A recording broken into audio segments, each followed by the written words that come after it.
नमस्कार विद्यार्थियों, मैं हूं शुभम कुमार और आपसे मुखातिब हूं एसपीपीए ऑनलाइन चैनल के माध्यम से। ये वीडियो थोड़ा सा लंबा होने वाला है क्योंकि इस वीडियो में हम लोग डिस्कस करने वाले हैं कि आप कौन सा सब्जेक्ट चुनेंगे तो आप कहां तक पहुंचने वाले हैं। पूरे डिटेल से डिस्कस करेंगे कौन से सब्जेक्ट्स में क्या क्या अपॉर्चुनिटीज हैं, क्या क्या चीजें हैं, कितने टाइम पीरियड हैं, कहां आप पहुंच सकते हैं। दरअसल हम 12th बोर्ड में कौन सा सब्जेक्ट चुने इसको लेकर के वीडियो बना चुका हूं पहले ही। उसमें मैंने आपको बताया था कि कई पैरामीटर्स हैं जिसके आधार पर आपको तय करना चाहिए कि आपको कौन सा सब्जेक्ट चुनना है। उसमें बहुत सारा मैंने बताया था कि आपके इकोनॉमिकल बैकग्राउंड कैसा है, परिवार का, आप कितने टाइम तक पढ़ाई में सरवाइव कर पाएंगे, क्योंकि एक टाइम पीरियड के बाद प्रेशर आना शुरू हो जाता है। उसके बाद है आपका इंटरेस्ट किन चीजों में है, किन सब्जेक्ट्स में है। उसके बाद है आप किन सब्जेक्ट में परफॉर्मेंस बेहतर करते हैं, एग्जाम में आप बेहतर कर पाते हैं। उसके बाद ये है कि आपका जो है बेस किस में मजबूत है, कि कौन सा सब्जेक्ट में, और आपका लक्ष्य क्या है। इन सब बहुत सारी चीजों पर मैटर करता है कि आप कौन सा सब्जेक्ट रखते हैं। लेकिन एक समस्या ये आती है कि जब लक्ष्य हमें तय करना होता है तो हमको सबसे पहले ये पता होना चाहिए कि कौन से सब्जेक्ट से हम किस किस लक्ष्य तक पहुंच सकते हैं। मान लीजिए कि हमको पायलट बनना है और हमको ये नहीं पता है कि पायलट बनने के लिए कौन सा प्रोसेस होता है, और तो फिर वहां से सब्जेक्ट हम कैसे चूज करेंगे। तो इसी को लेकर के कि पायलट बनने के लिए कौन सा सब्जेक्ट है, डॉक्टर बनने के लिए कौन सा सब्जेक्ट है और कितनी प्रक्रियाएं हैं, इन पर ये वीडियो है और इनको हम बारीकी से समझने का कोशिश करेंगे। बहुत ज्यादा डिटेल में तो पूरा एंट्रेंस एग्जाम वगैरह का डिटेल मैं इसमें नहीं कर पाऊंगा क्योंकि ये बहुत ज्यादा लंबा हो जाएगा। लेकिन मोटा मोटी आपको एक आइडिया हो जाएगा कि किन सब्जेक्ट से कितना मेहनत, कौन सा अपॉर्चुनिटीज किसमें ज्यादा है, किसमें कम है, और किन सब्जेक्ट से हम कहाँ पहुंच सकते हैं और हमको कहाँ पहुंचना है।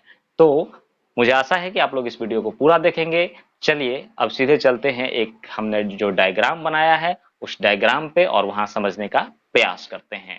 तो चलिए फाइनली हम लोग डायग्राम पर पहुंच चुके हैं। ये जो डायग्राम है मैंने बहुत मेहनत से बनाया है और इस डायग्राम में इस वीडियो को पूरा देखने के बाद आप ये खुद से तय कर पाएंगे कि आपको कौन सा सब्जेक्ट रखना चाहिए, और ये भी आप समझ जाएंगे कि मैं क्यों कह रहा था कि सब्जेक्ट चुनने के लिए बहुत सारे पैरामीटर्स को ध्यान में रखना पड़ता है। मान लीजिए कि कोई बच्चा है और वो चाह रहा है कि हम डॉक्टर बने, और डॉक्टर कैसे बना जाता है उसका कोई प्रोसेस उसको पता नहीं है। तो मान लीजिए कि अगर उसके अब जब हम बताएंगे कि इस तरह से डॉक्टर बना जाता है, इसमें इतना खर्च आता है, इतना टाइम लगता है, इतना पढ़ना पड़ता है, तो तब जाके उसको लगता है कि अच्छा ये तो हमसे शायद नहीं हो पाएगा या ये हमसे हो जाएगा। ठीक है, तो तब वो तय कर पाता है। जब तक उसको नहीं पता होता तब तक उसको क्या लगता है, तो जो मन में आता है वो सोच लेता है। तो इसीलिए मैंने इस डायग्राम को बनाया है ताकि आप तक ये बात पहुंचाया जा सके कि आप किन चीज के लिए कंफर्टेबल हैं और आप किन चीजों में, किन सब्जेक्ट्स में या किन करियर प्लानिंग में सरवाइव कर पाएंगे। मैं इसमें कुछ बताने वाला नहीं हूं आपको कि आपको कौन सा सब्जेक्ट चुनना चाहिए। आप खुद से इस डायग्राम को देखने के बाद डिसीजन ले पाएंगे कि आपको कौन सा सब्जेक्ट चुनना चाहिए या लाइफ में आपको 10th के बाद क्या करना है। और आपको, अगर आपको समझ में आ गया होगा कि आपको क्या करना है, तो आप कमेंट में जरूर हमको बता कर लिखें कि सर मैंने इस वीडियो से ये सीखा कि हमको ये चीज, ये सब्जेक्ट्स रखना है। चलिए हम इसको समझने का प्रयास करते हैं। देखिए आप लोग 10th कर चुके हैं, ये तो सबको पता है कि आप लोगों का 10th का रिजल्ट आ गया है। अब 10th के बाद जो रास्ता खुलता है ये एक गेम की तरह है। पबजी खेले ना कभी आप लोग, तो गेम खेलते हैं। गेम में लेवल होता है, लेवल 1, लेवल 2, लेवल 3 ऐसे करके, और डिफिकल्टी लेवल बढ़ता जाता है। ठीक उसी तरह से पढ़ाई का ये लेवल है, ये लेवल बनाया हुआ, ये गेम है, एजुकेशन गेम है। इसमें आप पहला में पढ़ते हैं, फिर आ सीखते, फिर दूसरा, तीसरा, चौथा, इसी तरह से आप 10 लेवल पार कर चुके हैं। अब 10वां लेवल पार करने के बाद एक गिफ्ट ऑफर होता है। गिफ्ट क्या है? गिफ्ट ये है कि आपको एक बक्सा मिलेगा जिसमें बहुत सारे हथियार हैं, और इनेमी को मारने के लिए, पबजी में जैसे होता है ना, इनेमी को मारने के लिए आपको चुनना होता है कि आपको कौन सा हथियार चाहिए, इनेमी कितना भयंकर है ना। तो उस तरह से आपको बहुत सारे हथियार मिलते हैं और आपको चुनना है कि इसमें से आपको कौन सा हथियार उठाकर गेम में आगे बढ़ जाना है। तो देखिए 10th के बाद जो ये पिटारा खुल रहा है, इसमें मोस्टली अभी जो एजुकेशन सिस्टम है, न्यू एजुकेशन पॉलिसी आएगी तो सब चेंज हो जाएगा, लेकिन वर्तमान में जो है वो है, आप के पास 3 ऑप्शन मुख्यतः हैं, इसके अलावा भी बहुत सारे ऑप्शन होते हैं, लेकिन मुख्यतः मैं बता रहा हूं, मुख्यतः 3 ऑप्शन है। पहला है या तो आप इंटरमीडिएट करते हैं, दूसरा है या तो आप आईटीआई करते हैं जिसको सीटीएस कहते हैं, और तीसरा बताऊंगा इसका मतलब क्या होता है, और तीसरा है डिप्लोमा कोर्सेज होता है। तो अब ये तीनों चीजें क्या है और इससे आप कहां तक पहुंच सकते हैं इसके बारे में डिटेल से जानते हैं। तो सबसे पहले तीसरे नंबर से शुरू करते हैं, डिप्लोमा कोर्सेज, जिसको आप लोग आम भाषा में पॉलिटेक्निक कहते हैं। दरअसल इस कोर्स के माध्यम से आप जो है वो जूनियर इंजीनियर बन सकते हैं, यानी इंजीनियर के नीचे काम करने वाला व्यक्ति बन सकते हैं किसी भी डिपार्टमेंट में। देखिए ये जो कोर्स होता है ना, ये टेक्निकल बेसिस पर होता है। इस कोर्स के अंदर भी बहुत सारे, जैसे आपके सब्जेक्ट्स होते हैं, इसी तरह इस कोर्स के अंदर बहुत सारे जो है ब्रांच होते हैं। तो इसमें जैसे मैकेनिकल होता है, सिविल होता है, बहुत सारे, खैर ये तो डीपली हो जाएगा। ये जब आप इस कोर्स को करने के बारे में सोचेंगे तो इसके लिए हम अलग से वीडियो ला देंगे। तो इसमें क्या है, ये 3 साल का कोर्स है। कितने साल का है भाई?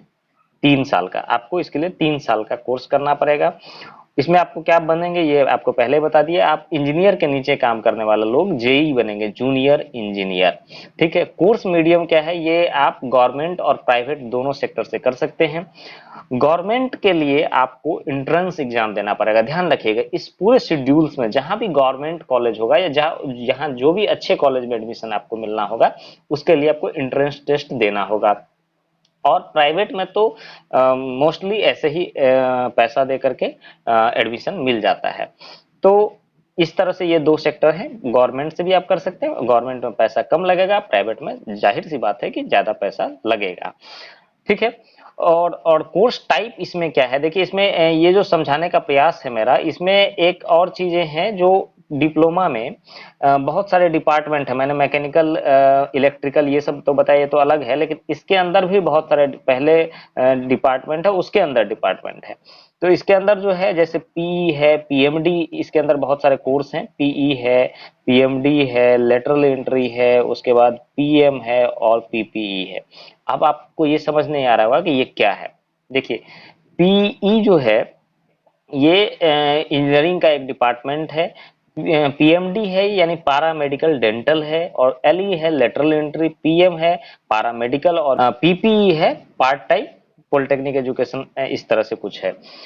तो अब इसमें जो कोर्सेज डिजाइन है, ये जो 2 2 4 1 5 कोर्सेज हैं, इसमें 2 ही कोर्सेज जो हैं वो 10th के बाद है, बाकी 12th के बाद है। ध्यान से रखिए, मैंने आपको बताया था ना 10th के बाद आप क्या कर सकते हैं। इसमें 2 ही कोर्सेज जो हैं वो 10th के बाद कर सकते हैं। 10th के बाद आप पीई कर सकते हैं और पीएमडी कर सकते हैं। अब कहेंगे सर ये पीई क्या हुआ, जब भी आप फॉर्म आएगा पॉलिटेक्निक का तो उसमें देखेंगे पीई आपको भरना होगा। पीई के अंतर्गत आपको 3 साल का कोर्स होगा, और उस कोर्स में आप मैकेनिकल ब्रांच रख सकते हैं। मैकेनिकल जो आपको आप जो अगर एंट्रेंस एग्जाम देंगे तो उसमें जो रैंक होगा उसके हिसाब से आपको ब्रांच मिल जाएगा। वैसे प्राइवेट से आप कराएंगे तो आप अपने पसंद से ब्रांच चुन सकते हैं। इलेक्ट्रिकल ब्रांच होगा, सिविल ब्रांच होगा, इलेक्ट्रॉनिक्स ब्रांच होता है, मैकेनिकल होता है, बहुत सारे ब्रांच होते हैं। ठीक है। उसके बाद पारामेडिकल डेंटल होता है। ये जो डेंटिस्ट के अंदर में काम करने वाले लोग होते हैं, ये होते हैं पारामेडिकल डेंटल। ठीक है। तो वो पारामेडिकल डेंटल ये भी आप 10th के बाद कर सकते हैं। उसके बाद आ जाइए लेटरल एंट्री। लेटरल एंट्री में क्या होता है, ये पॉलिटेक्निक का ही कोर्स है, और ये जो पीई के कोर्स के थ्रू जो आप लोग कर रहे हैं इसी का हिस्सा है ये। लेकिन लेटरल एंट्री का मतलब हुआ इसमें आप डायरेक्ट, जैसे पीई से जो जाएगा उसको 3 साल का कोर्स होगा, लेटरल एंट्री से जो जाएगा उसके लिए 2 साल का केवल कोर्स होगा। कितना साल का? 2 साल का। यानी कि लेटरल एंट्री से जो जाएगा वो सीधे सेकेंड ईयर में प्रवेश कर जाएगा। मतलब लेटरल एंट्री कौन भर सकता है? तो लेटरल एंट्री भर सकता है जो 12th साइंस से यानी फिजिक्स केमिस्ट्री मैथ से पास किया है, या फिर आईटीआई पास है। तो आईटीआई जो किया रहेगा और जो 12th साइंस से रहेगा वो लेटरल एंट्री से फॉर्म भर के सीधे सेकेंड ईयर में जो है एडमिशन ले सकता है। यानी कि उसके लिए कोर्स का ड्यूरेशन कितना होगा? केवल 2 साल होगा। और आप फर्स्ट ईयर, सेकेंड ईयर, तब थर्ड ईयर में जाएंगे अगर 10th के बाद जाएंगे तो। दूसरा है पैरामेडिकल। पैरामेडिकल क्या है? ये है 12th के बाद होता है, ये भी 12th के बाद होता है। और ये होता है बायोलॉजी, जिसके जो रखा होता है 12th में वो कर सकते हैं पैरामेडिकल। और इसमें क्या होता है, इसमें पैरामेडिकल में जो होता है, जो लैब टेक्नीशियन वगैरह देखते हैं, जो ब्लड टेस्ट लेता है, एक्सरे करता है, या फिर ईसीजी करता है, जितने भी टेक्नीशियन होते हैं मेडिकल डिपार्टमेंट में, जो टेक्नीशियन होते हैं, वो पैरामेडिकल किए ही होते हैं। वो जो टेस्ट करने वाले लोग होते हैं वो पैरामेडिकल से होते हैं। ठीक है, तो उसमें इस तरह के कोर्सेज हैं। इसमें ये 12th बायो के बाद आप ले सकते हैं। उसके बाद है पीपीई, यानी पार्ट टाइम जो है, पार्ट टाइम पॉलिटेक्निक इंजीनियरिंग जो है, ये क्या है कि ये एक स्पेशल कोर्स है जो वो लोग कर सकते हैं जिसको किसी विशेष क्षेत्र में वो काम कर रहे हैं। ठीक है, और फिर उनको, ये 4 साल का कोर्स होता है। ठीक है, और ये जो एक्सपीरियंस बंदे हैं, जो पहले से काम कर रहे हैं लेकिन उनके पास, उनको स्पेशल उस डिपार्टमेंट में कोर्स करना चाहते हैं, तो वो लोग ये कोर्स करते हैं। उनके लिए भी यही सब चीजें मतलब वो जिस क्षेत्र में है, काम कर रहे हैं, जिस क्षेत्र में उनके पास एक्सपीरियंसेस है, उस क्षेत्र से वो ये कोर्स कर लेते हैं, यानी पार्ट टाइम करते हैं कोर्स। ठीक है, तो ये तो आपका हो गया पोलो टेक्निक। इसका फॉर्म मार्च अप्रैल के आसपास आता है गवर्नमेंट का, उसको आप भरेंगे, उसका एक कंपटीशन होता है। ठीक है, एंट्रेंस एग्जाम होता है। उसका सिलेबस क्या है इस पर हम अभी डिस्कस नहीं करेंगे क्योंकि वीडियो लंबा हो जाएगा, तो आप अलग से उसको वीडियो बना देंगे या फिर कहीं और से सर्च करके आप इसको देख सकते हैं। ठीक है, अब हम आगे बढ़ते हैं। दूसरा जो हमारा फंक्शन है, दूसरा जो हमारा जो हथियार था वो था आईटीआई। तो दूसरा हमारा हथियार था आईटीआई। आईटीआई अगर हम कर ले, देखिए आईटीआई करने का एक फायदा यहाँ भी था कि आप लेटरल एंट्री से डिप्लोमा में सीधे सेकेंड ईयर में प्रवेश कर सकते हैं। अब देखिए आईटीआई क्या है। आईटीआई में जो कोर्स होता है, इसका फुल फॉर्म होता है इंडस्ट्रियल ट्रेनिंग इंस्टीट्यूट, और ये जो कोर्स होता है, इस कोर्स का नाम है सीटीएस, यानी क्राफ्टमैन ट्रेनिंग स्कीम। इसके तहत आपको ना एक वो स्किल्ड मैन बनाया जाता है। स्किल्ड मैन का मतलब आपके पास हुनर डाला जाता है किसी काम को करने के लिए। एक होता है जनरल लेबर और एक होता है स्किल्ड लेबर। तो आईटीआई में आपको स्किल्ड लेबर बनाया जाता है, यानी मिस्त्री समझ लीजिए आप, किसी डिपार्टमेंट में, किसी विभाग में। ठीक है, तो वो स्किल आपको बनाया जाता है, तो क्राफ्टमैन ट्रेनिंग स्कीम के तहत वो किया जाता है। इसका जो कोर्स टाइम है, ये इसमें 2 तरह के कोर्स होते हैं, एक साल का, और कुछ कोर्स जो है 2 साल के होते हैं। इसमें भी गवर्नमेंट और प्राइवेट दोनों सेक्टर से आप कोर्स कर सकते हैं। प्राइवेट सेक्टर में अमूमन 2 आपको ब्रांच मिल जाएंगे, एक फिटर और एक इलेक्ट्रिशियन। बाद बाकी गवर्नमेंट सेक्टर में बहुत सारे ब्रांच हैं। जहां ब्रांच की बात करेंगे, यहाँ पे आईटीआई में उसको ट्रेड कहा जाता है, और ट्रेड में यहाँ पे जो पॉपुलर ट्रेड है वो है फिटर, वो है electrician, machinist, welder, electronics, draftsman, civil, diesel mechanic. तो ये इलेक्ट्रॉनिक्स तक 2-2 साल का कोर्स है। जैसे डीजल मैकेनिक है वो 1 साल का कोर्स है। सीएस से भी, कंप्यूटर साइंस से भी आप आईटीआई कर सकते हैं, वो भी 1 साल का कोर्स है। इससे अब आपको क्या फायदा होगा आईटीआई करने से? आप क्या होगा आईटीआई करने से, आप किसी भी डिपार्टमेंट में एज ए टेक्नीशियन काम कर सकते हैं। यानी कि देखिए, जो टेक्निकल डिपार्टमेंट होता है वहां पे ऊपर में जेई के नीचे ये जो डिप्लोमा वाले लोग हैं, ये होते हैं जेई जूनियर इंजीनियर, और इसके नीचे जो काम करने वाले लोग होते हैं वो होते हैं आईटीआई बेसिस होते हैं, जो टेक्निकल काम करते हैं। ठीक है, और उसके नीचे जो काम करते हैं वो होते हैं हेल्पर, जो जनरल लेबर होता है, पढ़ा लिखा नहीं होता है या कम पढ़ा लिखा होता है, जिसको टेक्निकल स्किल नहीं होता है, वो लेबर होते हैं। तो इस तरह से टेक्निकल चीजों में, इंजीनियरिंग लाइन में ये चीजें मेंशन होता है। तो इसमें बहुत अच्छा नौकरी तो नहीं है, लेकिन फिर भी है। जिनके पास पैसों का अभाव है उनके लिए, और वो पढ़ने में ठीक ठाक है, तो उनके लिए ये अच्छा है। और गवर्नमेंट सेक्टर में इनका बहुत ज्यादा डिमांड है, रेलवे वगैरह में भी है, और बहुत सारे भेल गेल सेल बहुत सारे जगह पे है। टेक्निकल स्कीम में बहुत सारा डिमांड है इसका।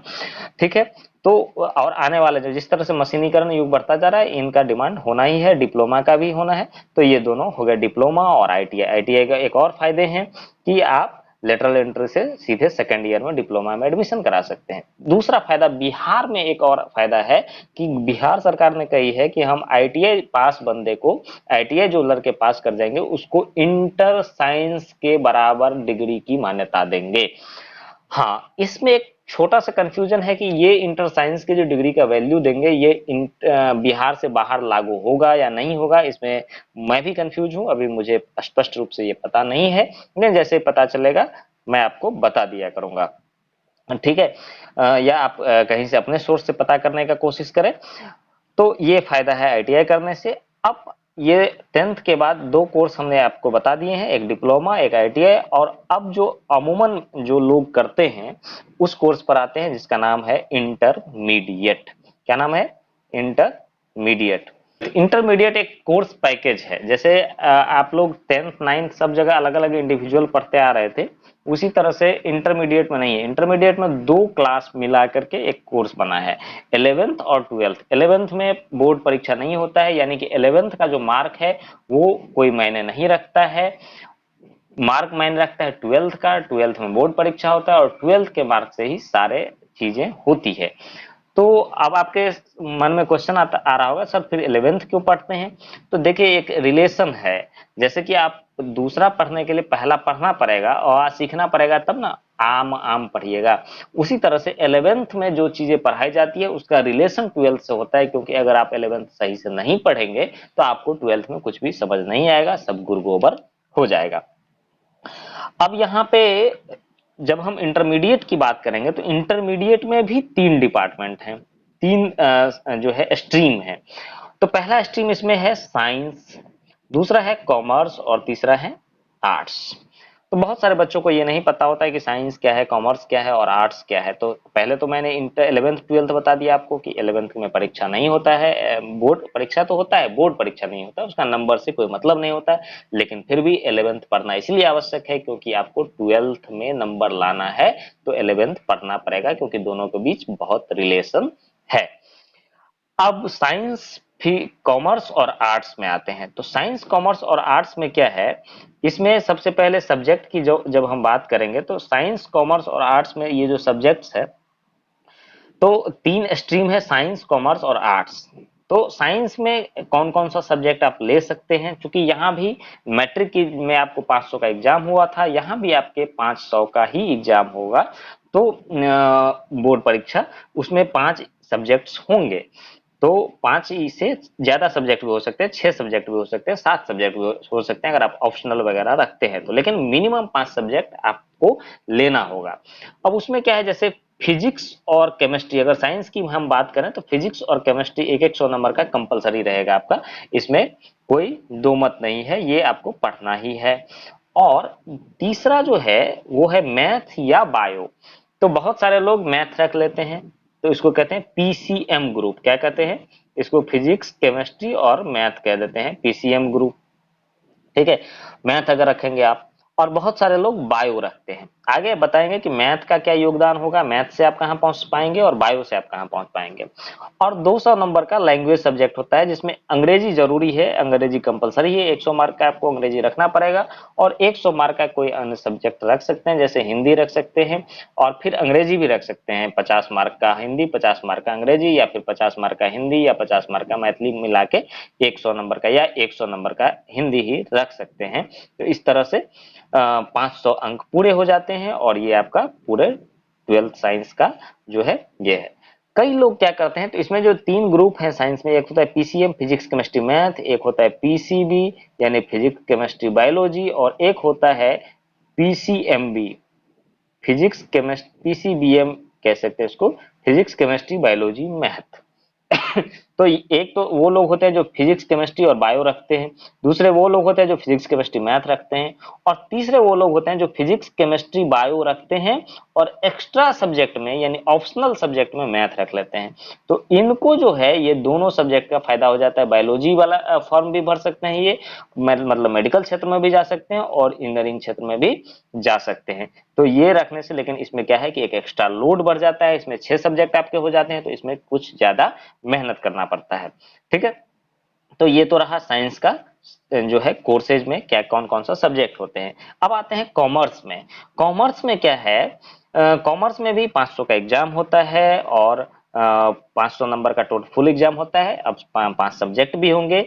तो कॉमर्स में क्या है, कॉमर्स में है आपका अकाउंटेंसी, अकाउंट, अकाउंट 100 नंबर का होगा, बिजनेस स्टडीज होगा।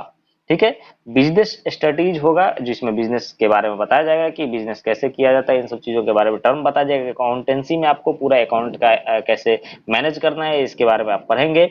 और इकोनॉमिक्स और ईपीएस, इसमें जो है या तो आप इकोनॉमिक्स रखेंगे या ईपीएस रखेंगे, तो दोनों में से कोई एक आपको रखना पड़ेगा।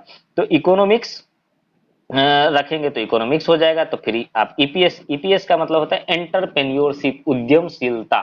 ठीक है, एंटरप्रेन्योरशिप शब्द अभी आप नहीं समझ पा रहे होंगे, या नहीं तो फिर आप 9th में अगर इकोनॉमिक्स पढ़े होंगे तो उसमें इन चीजों का जिक्र है।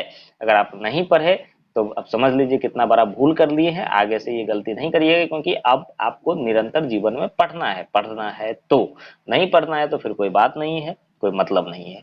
तो इंटरप्रेन्योरशिप होता है, ठीक है। इंटरप्रेन्योरशिप मतलब आप किन चीजों में इन्वेस्ट करेंगे, आप कौन सा बिजनेस खड़ा करेंगे, इन सब चीजों के बारे में जानकारी दी जाती है।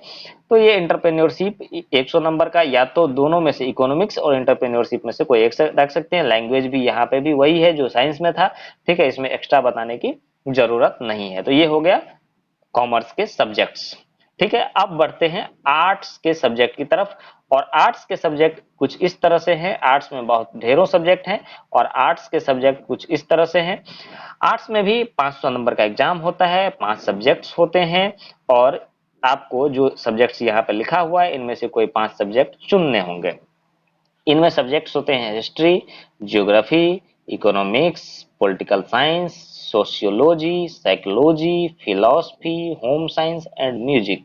ठीक है, तो हिस्ट्री के बारे में आपको पता है, ज्योग्राफी आपने पढ़ा है 10th में, इकोनॉमिक्स पढ़ा है, पॉलिटिकल साइंस पढ़ा है, सोशियोलॉजी नहीं पढ़ा है, ये सामाजिक अध्ययन है, समाज का अध्ययन कराता है। ठीक है, बहुत समाज से जुड़ा हुआ, अगर आप समाज में रहते हैं सोशियोलॉजी पढ़ेंगे तो आपको लगेगा कि अच्छा ये सब थ्योरी है। ठीक है, समाज में जो लोग बातें करते हैं, कैसे उठते बैठते हैं, इसके बारे में आप पढ़ेंगे। साइकोलॉजी है कि लोगों की मनोदशा के, मन के बारे में आपको पढ़ना होता है साइकोलॉजी में, कि कैसे लोगों की सोच की क्या होती है, किस स्थिति में क्या सोच होती है, तो वो साइकोलॉजिकल साइकोलॉजी है। फिलॉसफी है किसी सिचुएशन में जो है, जो रिसर्च होता है या नीति बनाया हो गया होता है, उसके बारे में फिलॉसफी के बारे में पढ़ते हैं। होम साइंस आपको पता ही है, जो घर में जो सामान बनाते हैं, किचन किचन वर्क्स जो होता है उसमें। और म्यूजिक तो म्यूजिक है। इसमें से कोई भी 3 सब्जेक्ट आपको चुनेंगे और 200 नंबर का यही लैंग्वेज सब्जेक्ट होगा। तो 3 सब्जेक्ट चुनने के एक पैरामीटर्स हैं इसमें भी। इसमें एक बाउंडेशन ये है कि कोई प्रैक्टिकल वाले 2 सब्जेक्ट आप ज्यादा नहीं सुन सकते, इसमें प्रैक्टिकल भी होता है। जैसे ज्योग्राफी प्रैक्टिकली सब्जेक्ट है, म्यूजिक प्रैक्टिकल सब्जेक्ट है, इसमें कुछ नंबर्स का प्रैक्टिकल, म्यूजिक में तो 70% प्रैक्टिकल का नंबर जुड़ता है। ठीक है, होम साइंस में 30% जुड़ता है, ज्योग्राफी में शायद 20% या 30% जुड़ता है। ठीक है, जब आप रखने लगेंगे कॉलेज में तो आपको बता दिया जाएगा, या प्रोस्पेक्टस देगा, उसमें ये सब चीजें लिखी होंगी। ठीक है, जब आप एडमिशन कराएंगे तो 2 से ज्यादा प्रैक्टिकल सब्जेक्ट आप नहीं रख सकते हैं। ऐसा नहीं है कि सब प्रैक्टिकल वाला ही रख ले, खाली मार्क उठ जाएगा बिना पढ़े लिखे। तो एक सब्जेक्ट आपको बिना विदाउट प्रैक्टिकल वाला रखना पड़ेगा। ये बाउंडेशन है, बाद में कि आप इसमें से कोई 3 सब्जेक्ट चुन सकते हैं, और 2 सब्जेक्ट आप लैंग्वेज में चुन सकते हैं। या तो इंग्लिश चुन सकते हैं 100 नंबर का, ठीक है, और हिंदी चुन सकते हैं 100 नंबर का। ठीक है, या फिर आप चुन सकते हैं इंग्लिश 100 नंबर का, और हिंदी 50 नंबर का, और कोई और भाषा जैसे दरभंगा और भंगा में मैथिली चलता है तो मैथिली 50 नंबर का। ठीक है, या फिर आप चुन सकते हैं कि 100 का हिंदी, फिर 50 का इंग्लिश, या 50 का फिर से हिंदी। इस तरह से आप चुन सकते हैं लैंग्वेज सब्जेक्ट। तो ये है हमारा सब्जेक्ट्स 12th में। तो ये तो सब्जेक्ट्स के बारे में जानकारी हो गई। अब आइए देखते हैं कि हमको कौन सा सब्जेक्ट रखने से हम कहाँ पहुंचते हैं। तो इंटरमीडिएट जब हम इन सब्जेक्ट से करते हैं, साइंस से करेंगे तो फिर कौन कौन से उसमें अपॉर्चुनिटीज हैं, कहाँ कौन कौन से अवसर हैं। अकाउंट से करेंगे, कॉमर्स से करेंगे तो क्या अवसर मिलेंगे, और आर्ट्स से करेंगे तो क्या क्या अवसर हमको मिलने वाले हैं। तो देख लीजिए इंटरमीडिएट के बाद, क्योंकि ये मैं रास्ता बता रहा हूँ, ये रास्ता आपको पता होगा, उसके बाद आपको सब्जेक्ट रखने में बहुत आसानी हो जाएगी। तो आइए अकाउंट में आप देखिए इंटर के बाद क्या होता है। इंटर के बाद बहुत सारे रास्ते खुल जाते हैं अपॉर्चुनिटीज के। देखिए क्या है, मैट्रिक क्या है, कुर्सी है। जब आप मकान बनाते हैं ना तो कुर्सी देते हैं, तो मैट्रिक कुर्सी है। इंटर क्या है, लिल्टर है। और उसके बाद जो आप पढ़ते हैं ना वो है ढलाई, छत ढलाई, एकदम पूरा मकान बनकर तैयार हो जाएगा। तो आप लिल्टर तक आप पहुंच गए, और इंटर में के बाद आप कहाँ पहुंचेंगे ये बहुत जरूरी है, उसी के आधार पर इंटर रखना जरूरी है। इंटर में कौन सा सब्जेक्ट आप रखेंगे, तो देख लीजिए अब आईएससी में दो ग्रुप मैंने पहले ही बताया, एक पीसीएम होता है और एक पीसीबी होता है। इसके बारे में मैंने पहले ही बता दिया है, फिजिक्स केमिस्ट्री मैथ और फिजिक्स केमिस्ट्री बायोलॉजी। अब फिजिक्स केमिस्ट्री मैथ से हम कहाँ पहुंच सकते हैं? फिजिक्स केमिस्ट्री मैथ से हम कर सकते हैं बीटेक, जो कि 4 साल का कोर्स है, और इसके थ्रू हम बन सकते हैं इंजीनियर। अब बीटेक में क्या होता है, ये 4 साल का कोर्स है, इसके लिए पैसों की जरूरत होती है और इसमें के लिए एक एंट्रेंस एग्जाम भी होता है। बहुत सारे प्राइवेट कॉलेज में आपको बिना एंट्रेंस एग्जाम के ही एडमिशन मिल जाएंगे, केवल पैसों के आधार पर। लेकिन अगर आप अच्छा कॉलेज चाहते हैं तो आपको एंट्रेंस एग्जाम देना पड़ेगा, जिसका नाम है JE triple E, JEE, JEE main, JEE advance का एग्जाम होता है। ये आप 12th पीसीएम के बाद देंगे और उसको आप क्लियर करेंगे तो उसी में जो रैंक होता है उसके आधार पर आपको मिलते हैं आईआईटी, एनआईटी और बीआईटी वगैरह मिलते हैं। फिर इसमें एक बिहार इंजीनियरिंग या सभी स्टेट के अपने अपने इंजीनियरिंग एंट्रेंस एग्जाम होते हैं, उसके थ्रू भी आप गवर्नमेंट कॉलेज में एडमिशन पा सकते हैं।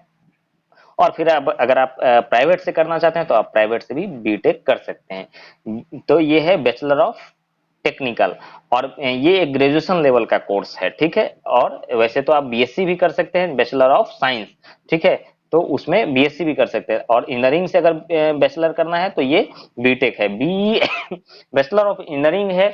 इसमें क्या है कि ये टेक्निक, ये नॉलेज बेसिस पर, रिसर्च बेसिस पर इसका एजुकेशन है, ये बीटेक की तरह ही होता है।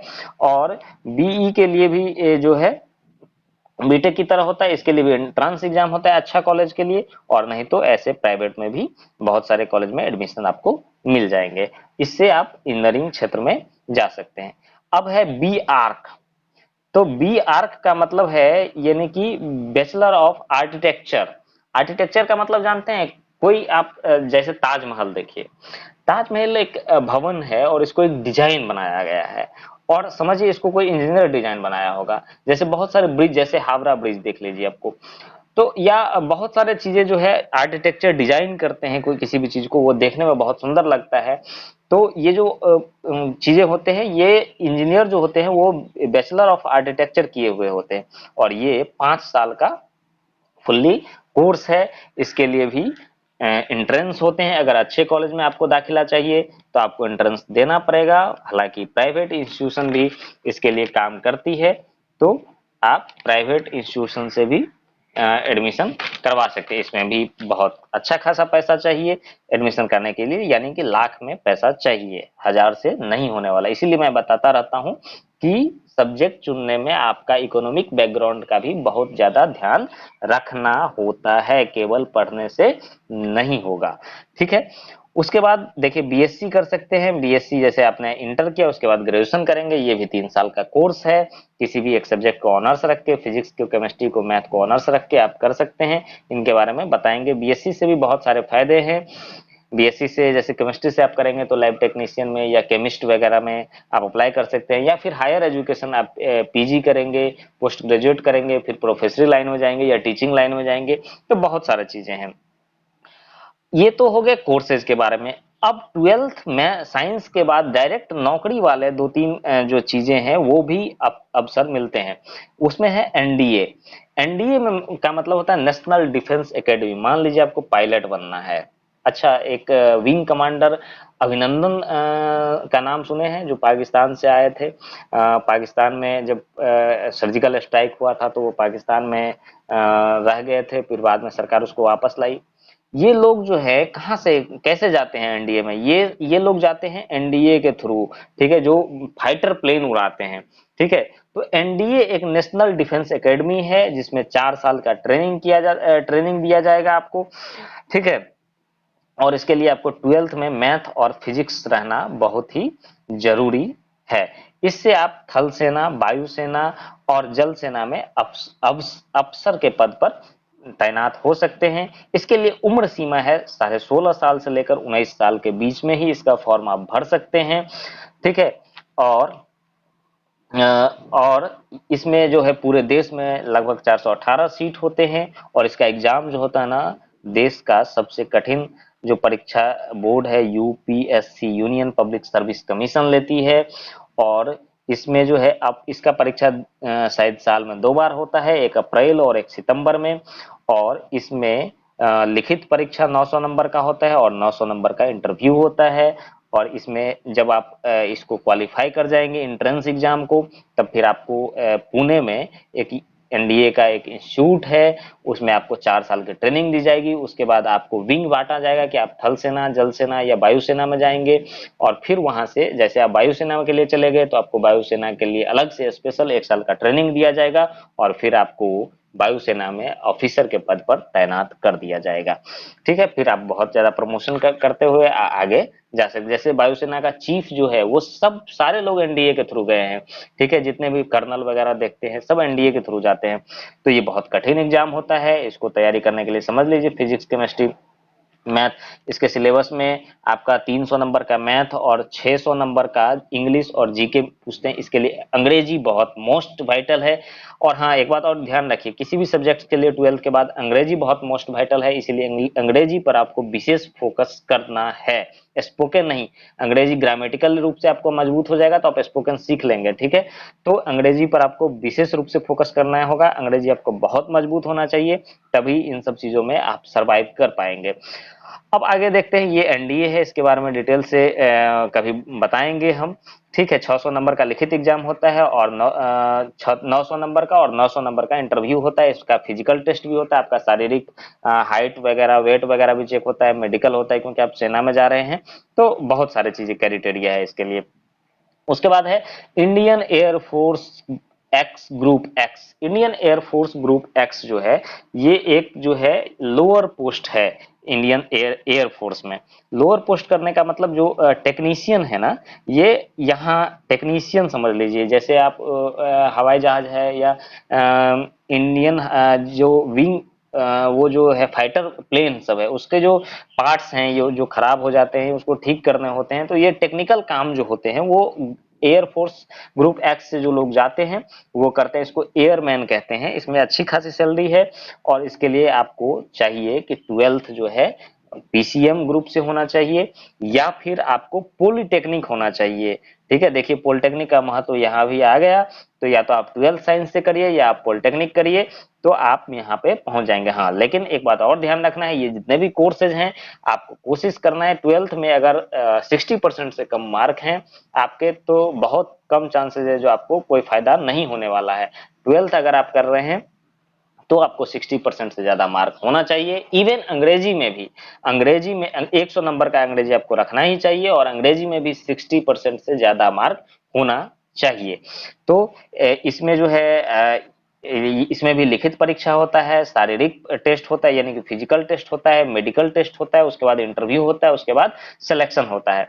लिखित परीक्षा इसमें जो है 70 नंबर का मात्र होता है और 20 नंबर का अंग्रेजी पूछा जाता है, फिजिक्स पूछा जाता है 25 नंबर का और मैथ पूछा जाता है 25 नंबर का। ज्यादा हार्ड नहीं है। और शरीर जो शारीरिक माप है, कुछ हाइट होता है 152.5 सेंटीमीटर, वेट 55 केजी चाहिए इसके लिए, और दौड़ना होता है 1.6 किलोमीटर 6 मिनट 30 सेकंड में। तो ये सब क्राइटेरिया है जो आप इंडियन एयरफोर्स में जा सकते हैं। ये साइंस बैकग्राउंड वाले के लिए बहुत अच्छा अवसर होता है। दूसरा है Indian air force group Y. Group Y में ये नॉन टेक्निकल पोस्ट है। एयरफोर्स में जो क्लर्कियल पोस्ट होता है ना, इसको हम लोग कहते हैं ग्रुप वाई, और जो टेक्निकल पोस्ट होता है ना उसको हम कहते हैं ग्रुप एक्स। टेक्निकल पोस्ट का मतलब आप जान ही चुके हैं, जो फाइटर प्लेन वगैरह होता है उसमें कोई तकनीकी खराबी आ गई तो उन सब चीजों को मेंटेन करना टेक्निकल वगैरह का काम होता है। क्लर्कियल पोस्ट का मतलब हुआ जो ऑफिस में बैठ के पेपर वर्क करते हैं उसको क्लर्कियल पोस्ट कहते हैं। उतना डिटेल में अभी नहीं जाएंगे। तो इंडियन एयरफोर्स इसमें भी कुछ वही क्राइटेरिया है। इसमें इंडियन एयरफोर्स ग्रुप वाई में ना, इसमें साइंस, कॉमर्स और आर्ट्स वाले तीनों जा सकते हैं, इसमें ध्यान रखिए। ये इंडियन एयरफोर्स ग्रुप एक्स में केवल साइंस वाले जाएंगे क्योंकि ये टेक्निकल है। और Indian air force group Y clerical post है, तो इसमें साइंस, कॉमर्स और आर्ट्स तीनों तरह के लोग जो है, तीनों स्ट्रीम्स के लोग भर सकते हैं फॉर्म। और इसमें जो है अंग्रेजी इसमें भी मजबूत होना चाहिए। अंग्रेजी में आपका 50% से ज्यादा मार्क होना चाहिए इंटर में या मैट्रिक में। ठीक है, और उसके बाद आपको 20 नंबर का अंग्रेजी का एग्जाम होगा। रीजनिंग और जीके 30 नंबर पूछे जाते हैं इसमें, और फिर इसमें इंटरव्यू होते हैं और फिजिकल टेस्ट होते हैं। जैसे इसमें ग्रुप एक्स में जो क्राइटेरिया है फिजिकल का, वही क्राइटेरिया ग्रुप वाई में भी है। तो ये साइंस से आप यहाँ पहुंच सकते हैं। देखिए सेना में अगर आपको अफसर बनना है तो साइंस रखना ही पड़ेगा। आपको अगर इवन पायलट बनना है तो आपको साइंस रख के पढ़ना पड़ेगा। लेकिन पायलट बनने के लिए बहुत कॉमर्शियल पायलट, जैसे जो विमान उड़ाते हैं, जो हम लोग दिल्ली मुंबई जाते हैं प्लेन से, उसका विमान अगर उड़ाना चाहते हैं आप तो उसमें बहुत ज्यादा पैसा है। उसमें 3 स्टेप होता है। एक होता है स्टूडेंट लाइसेंस, और फिर होता है कॉमर्शियल लाइसेंस, फिर बहुत सारे होते हैं कोर्स होते हैं। उसमें कम से कम हमको लगता है 50-60 लाख रुपया जो है उस कोर्स को करने में आपको खर्च आ जाएगा। तो आप समझ लीजिए कितना पैसा का कितना महत्व है, इंटरेस्ट का कितना महत्व है, और किसी भी सब्जेक्ट को चुनने में, इसीलिए मैं बताता रहता हूँ। चलिए अब पीसीबी पर आते हैं, क्योंकि टाइम बहुत ज्यादा हो रहा है।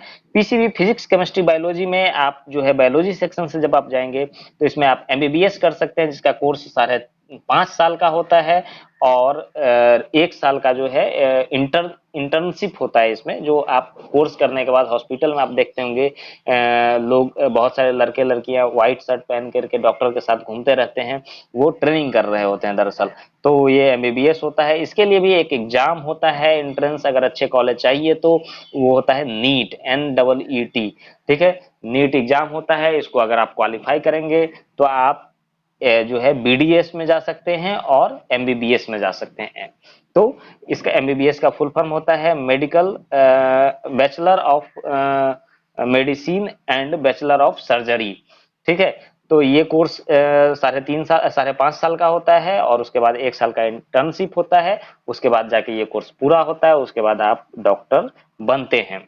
इसमें इसके अंदर भी बहुत सारे क्षेत्र होते हैं, मेडिसिन विभाग होता है, गायनेकोलॉजिस्ट होता है, बहुत सारे होते हैं। उसके बाद बीडीएस क्या होता है, ये भी नीट के एग्जाम के थ्रू होता है। NEET नीट जो होता है, नीट का एग्जाम होता है पूरे देश लेवल पर। ये बहुत हार्ड एग्जाम है, बहुत ज्यादा पढ़ना पड़ता है, और इंग्लिश तो आपको मोस्ट बहुत मजबूत होना चाहिए। बीडीएस क्या है, तो बीडीएस है बैचलर ऑफ डेंटल सर्जरी। ठीक है, डेंटल सर्जरी, डेंटल का जो डॉक्टर होते हैं, दांत वाला जो डॉक्टर होते हैं, ये बनते हैं। ये भी नीट में जो जिनका रैंक कम होता है उनको ये वाला मिलता है, और ये 3 से 5 साल का होता है। ये प्राइवेट कॉलेज से भी आप कर सकते हैं पैसा दे करके, और वो कॉलेज के आधार पर तय होता है कि 3 साल या 5 साल। इसमें भी इंटर्नशिप शामिल होता है 1 साल का। तो इस तरह से आप इसमें बीडीएस में जा सकते हैं। उसके बाद एक होता है पैरामेडिकल। पैरामेडिकल के बारे में हम पॉलिटेक्निक में बता चुके हैं। पैरामेडिकल होता है, और ये पॉलिटेक्निक के थ्रू होता है, बीसीसी के थ्रू, डीसीसी के थ्रू। और एक होता है बी फार्मा, यानी बैचलर ऑफ फार्मासिस्ट कहते हैं इसको। ये भी ग्रेजुएशन लेवल का एक कोर्स है, जो बीसीसी के माध्यम से बिहार में होता है, और अन्य जगह भी अलग अलग बोर्ड्स हैं इसके लिए। इसमें क्या होगा, इससे आप कहाँ पहुंचेंगे, इससे आप पहुंचेंगे जो ड्रग बनते हैं, ड्रग मतलब जो दवाइयां बनती है, वहां जो रिसर्च होते हैं, वहां जो कंपोजिशन होता है, उसकी जो सेलिंग होती है, मतलब कुल मिला के बी फार्मा का मतलब आप समझ लीजिए कि आपको दवाई के कारोबार में जो रिसर्चर होते हैं, जो उसका साइड इफेक्ट होता है, इन सब चीजों में आपको रिसर्च करने में आप करियर बना सकते हैं। तो इसके लिए आपको बी फार्मा करना पड़ेगा। ठीक है, तो बी फार्मा से आप ये जो ड्रग एजेंसी कंपनी होती है, जैसे लुपिन है, सिफला है, इन सब में आपको अच्छे सैलरी पर नौकरी मिल सकती है। तो ये हो गया बायोलॉजी का सेक्शन, जो मोटा मोटी है। इसमें हालांकि बहुत सारे अवसर हैं, लेकिन हम अभी मोटा मोटी बात कर रहे हैं, ताकि आपको ये समझ में आ जाए कि आपको कौन सा सब्जेक्ट रखना है। हमारा फोकस वही है कि आपको ये बता देना, कि आपके अंदर ये फील हो जाना कि आपको कौन सा सब्जेक्ट चूज करना चाहिए। ठीक है, उसके बाद अगर आप आईकॉम करते हैं, जैसे कॉमर्स अगर आप इंटर में रखते हैं, तो आप कहाँ पहुंचेंगे। कॉमर्स रखेंगे तो आप कॉमर्स से आप बीकॉम कर सकते हैं। बीकॉम 3 साल का होता है, जिसको ग्रेजुएशन कहते हैं हम लोग। और उसके बाद ये कर सकते हैं। इसके भी बहुत सारे अपने फायदे हैं, ये मैं बताऊंगा जब सीए और सीएस के बारे में हम चर्चा करेंगे तब। उसके बाद बीबीए होता है, इसमें मार्केटिंग पढ़ाया जाता है, और इसमें आपको मार्केटिंग मैनेजर इससे आपको बना दिया जाएगा किसी कंपनी में। जैसे कोई चीज प्रोडक्ट है, उसको बेचना है, तो उसके लिए मार्केटिंग करना बहुत जरूरी है। जितने भी एड वेड आते हैं, किस तरह से हम उस चीज को प्लानिंग करेंगे, किस तरह से ऑफर निकालेंगे, ताकि ये चीजें मार्केट में ज्यादा से ज्यादा बिके, ये सब चीजें बीबीए में सिखाया जाता है। और ये 3 साल का कोर्स होता है। इसके लिए भी एंट्रेंस एग्जाम होते हैं, अच्छे कॉलेज चाहिए।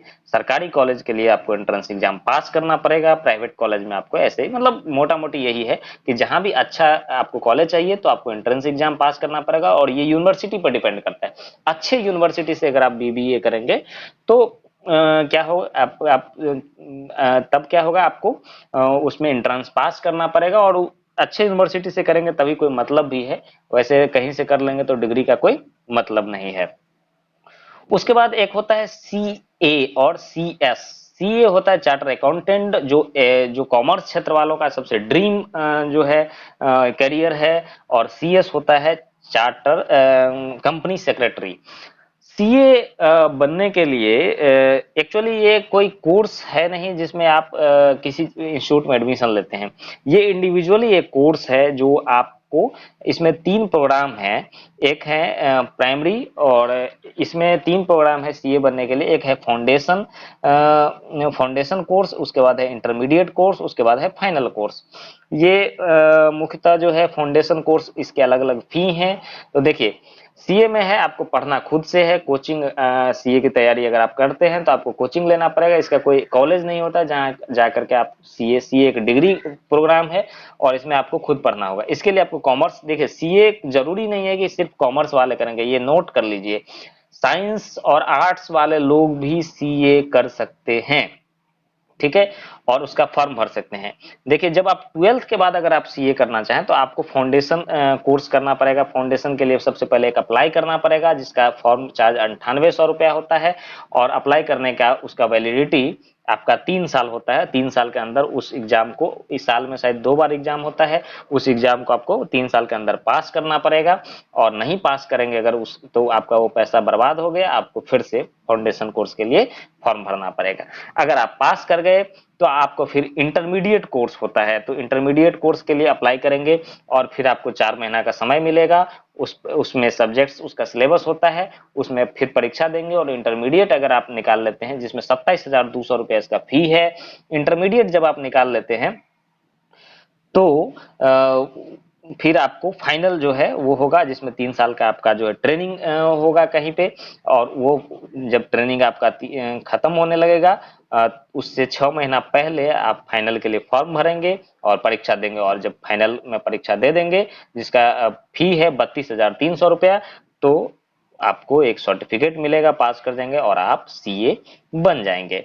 तो इस तरह का इसका प्रोसेस है। इसका कोई स्कूल नहीं है, इसका कोई कॉलेज नहीं है, ये आपको ऑनलाइन फॉर्म भरना है, ऑनलाइन और परीक्षा जाकर देना है सेंटर पे, और आपको पास करना है। तैयारी कैसे करेंगे ये आप जानिए। इसके लिए बहुत सारे कोचिंग सेंटर खुले हुए हैं, वहां पे जाकर आप तैयारी, तो आपको केवल और केवल जो इसका खर्चा है फॉर्म भरने का, उसमें आप जोड़ लीजिए 10,000, 27,000, 30, 60, 70, 80 हजार रुपए इसका केवल फॉर्म का चार्ज है।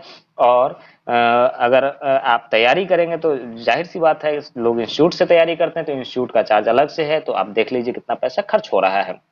और ये बहुत कठिन परीक्षा है, इतना आसान भी नहीं है, ठीक है। इसका मतलब ये नहीं कि मैं आपको डिसमोटिवेट कर रहा हूं, आप मेहनत करेंगे तो निश्चित तौर पर होगा, ऐसा कोई चीज नहीं है, क्योंकि बनता तो आदमी ही है ना।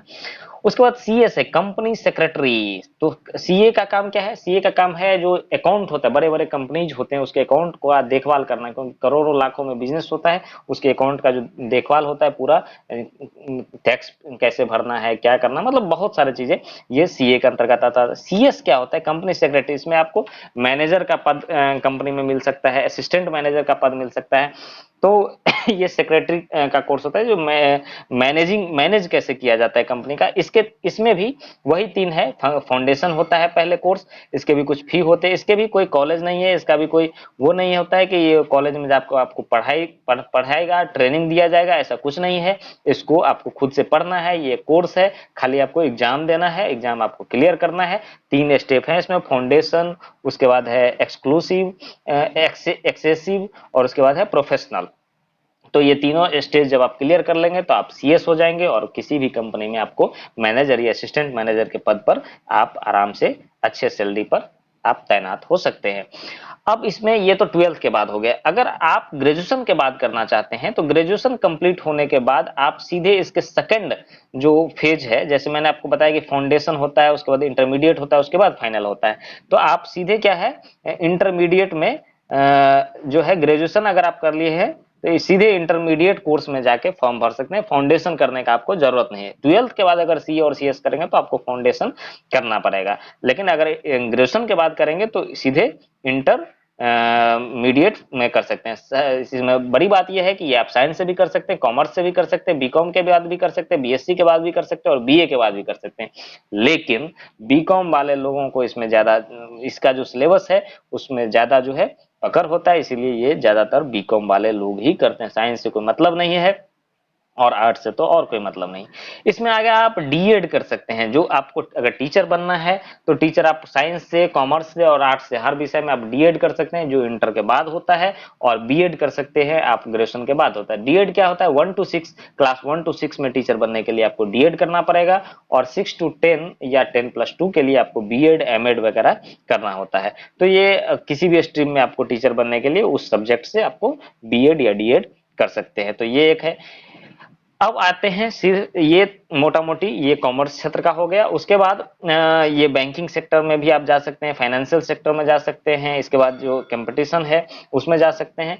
ये सब बहुत सारा चीजें हैं, इसके अलावा भी बहुत सारी चीजें। उसके बाद है इन आर्ट्स। अगर हम इंटरमीडिएट आर्ट्स से करते हैं तो हमको आगे क्या क्या मिलेगा। इंटरमीडिएट जब आप आर्ट्स से करेंगे तो उसमें आप बीए कर सकते हैं किसी भी एक विषय को लेकर के। आप एलएलबी कर सकते हैं, एलएलबी के थ्रू वकील बन सकते हैं। ये 5 साल का एक कोर्स है जिसमें आपको अगर एडमिशन कराना है अच्छे कॉलेज में तो इसका एक एंट्रेंस एग्जाम होता है जिसको कहते हैं क्लैट, CLAT, क्लैट होता है। ठीक है, एक एग्जाम होता है क्लैट। तो क्लैट के थ्रू आप एलएलबी कर सकते हैं, 12th के बाद ही कर सकते हैं। क्लैट अगर आप निकाल लेते हैं तो आप 12th के बाद कर सकते हैं। ठीक है, और नहीं तो एलएलबी शायद आप ग्रेजुएशन के बाद करेंगे। उसके बाद होता है बीजे, यानी बैचलर ऑफ जर्नलिस्ट। ये जो पत्रकार अगर आपको बनना है तो ये 3 साल का कोर्स होता है, ये भी आप आर्ट्स के बाद कर सकते हैं। उसके बाद होता है BCA, bachelor of computer education. उसके बाद आर्ट्स में क्या है, जितने गवर्नमेंट सेक्टर के जो क्लर्कियल पोस्ट हैं उसमें आप नौकरी कर सकते हैं, फॉर्म भर सकते हैं या तैयारी कर सकते हैं, जैसे एसएससी हो गया, बैंकिंग हो गया, रेलवे हो गया। ये तमाम तरह के जो गवर्नमेंट नौकरियां हैं इसकी आप तैयारी कर सकते हैं। और एक जो सबसे अच्छा चीज है वो है IAS, जो है IAS IPS जो है उसमें भी अप्लाई कर सकते हैं। अब क्या है, ये आर्ट्स क्षेत्र के जितने भी मैंने चीजें बताए हैं वो साइंस वाले बच्चे भी कर सकते हैं, बीए साइंस वाले बच्चे भी कर सकते हैं, एलएलबी भी कर सकते हैं, बीजे भी कर सकते हैं। यानी कि साइंस जो क्षेत्र है ना, ये रखने के बाद आप कॉमर्स के जो भी चीजें हैं वो कर सकते हैं और आर्ट्स के भी जो चीजें हैं वो भी कर सकते हैं। बायोलॉजी को छोड़ दे तो बायोलॉजी अलग चीज है। ठीक है, पीसीएम वाले कॉमर्स वाले में कोर्स भी कर सकते हैं और आर्ट्स वाले कोर्स भी कर सकते हैं। ये साइंस का एक बेनिफिट है। और उसके बाद आर्ट्स का तो जो है सो है ही, आर्ट्स में आप गवर्नमेंट सेक्टर में जो जॉब है उसमें आप अप्लाई कर सकते हैं, एलएलबी कर सकते हैं, बीजी कर सकते हैं, बीसीए। बीसीए पर फोकस करना चाहूंगा। BCA bachelor of computer education आज के दौर में ये सबसे फेमस होने वाला कोर्स है और ये इंटर के बाद होता है। किसी भी स्ट्रीम से आप इंटर करिए उसके बाद आप बीसीए कर सकते हैं। और इसमें आपको सिखाया जाता है कंप्यूटर कोडिंग, कंप्यूटर का लैंग्वेज सिखाया जाता है कि किस तरह से आप कोडिंग कर सकते हैं जो नेट चलता है या सॉफ्टवेयर डिजाइनिंग होता है। इन सब चीजों के बारे में आपको बीसीए में सिखाया जाता है। तो ये कोर्स करने के आफ्टर ऑल, जब ऑनलाइन जमाना हो गया आफ्टर कोरोना के बाद, जब जिस तरह से जमाना ऑनलाइन हो गया, इस चीजों की, इस कोर्स की, बीसीए की बहुत ज्यादा डिमांड है। तो ये करना बहुत सही रहता है। जर्नलिस्ट बनना है, पत्रकार बनना है तो बीजे करना है, मास कम्युनिकेशन होता है और बहुत सारे आर्ट्स में कोर्सेज हैं। इसके अलावा भी बहुत सारे कोर्सेज हैं, जैसे फैशन डिजाइनिंग है, किसी चीज में इंटीरियर डिजाइनिंग का कोर्सेज हैं। ये सब वोकेशनल कोर्सेज हैं जो आप कर सकते हैं और अच्छा खासा करियर बना सकते हैं। जैसे फोटोग्राफिंग है, ठीक है, ये सब चीजें जो है, जैसे फिल्म क्षेत्र में अगर आप फोटोग्राफिंग कर सकते हैं, जैसे फिल्म एडिटिंग अगर आप सीख लेते हैं तो बहुत सारे स्कोप्स हैं जहां आप बहुत सारे जगह पे अपना करियर बना सकते हैं। तो ये आप आर्ट्स के क्षेत्र से भी कर सकते हैं, साइंस के क्षेत्र से, कॉमर्स के क्षेत्र से, ये सब चीजें आप कर सकते हैं। ठीक है, कॉमर्स वाला करेगा, आर्ट्स वाला कॉमर्स वाला नहीं करेगा, लेकिन साइंस वाला जो है वो कॉमर्स वाला भी कर लेगा, आर्ट्स वाला भी कोर्स कर सकता है बाद में। और उनके लिए जो साइंस का जो है वो तो कर ही सकता है। तो इस तरह से मुझे लगता है कि अब आपको कंफ्यूजन नहीं होना चाहिए, आपको समझ में आ गया होगा कि साइंस क्षेत्र से क्या क्या अवसर हैं, साइंस में क्या क्या होता है, पीसीएम क्या होता है, पीसीबी क्या होता है, बायोलॉजी रखने से हम कहाँ पहुंच सकते हैं, कॉमर्स क्षेत्र में कहां कहां पहुंच सकते हैं और आर्ट्स क्षेत्र में कहां कहां पहुंच सकते हैं। तो इस आधार पर अब मुझे लगता है कि आपको सब्जेक्ट चुनने में आसानी होगी। आप तय कर चुके होंगे कि देखिए इकोनॉमी यानी आपका पैसा कितना, हर कोर्स में पैसा लग रहा है, तो आगे जाकर आपको पैसा की जरूरत पड़ेगी पढ़ने के लिए, तो ये एक बड़ी बात है। दूसरा है आपका जो बेस है, जो जिस क्षेत्र में बेस मजबूत होगा उसी क्षेत्र में आप आगे जा पाएंगे, अन्यथा सीधे खुरपी छुआ बोइन हुआ से नहीं होगा। और उसके बाद है कि आपको कौन से क्षेत्र में रुचि है, रुचि इंटरेस्ट होना चाहिए। इंटरेस्ट नहीं होगा तो आपको बोरिंग लगेगा, और बोरिंग लगेगा तो आप वो चीज नहीं कर पाएंगे। आपका हो भी जाएगा तब भी नहीं कर पाएंगे, आपको छोड़ना पड़ेगा। जैसे आपको कॉमर्स में इंटरेस्ट नहीं है लेकिन आप कर ले रहे हैं, उसके बाद आपको छोड़ नौकरी अच्छा ही नहीं लगेगा, ठीक है, प्रेशर रहेगा तो नहीं हो पाएगा। तो इस तरह से बहुत सही है, डिफेंस में आप चले जाएंगे और आपसे नहीं हो पाएगा आप उस तरह से। तो ये है।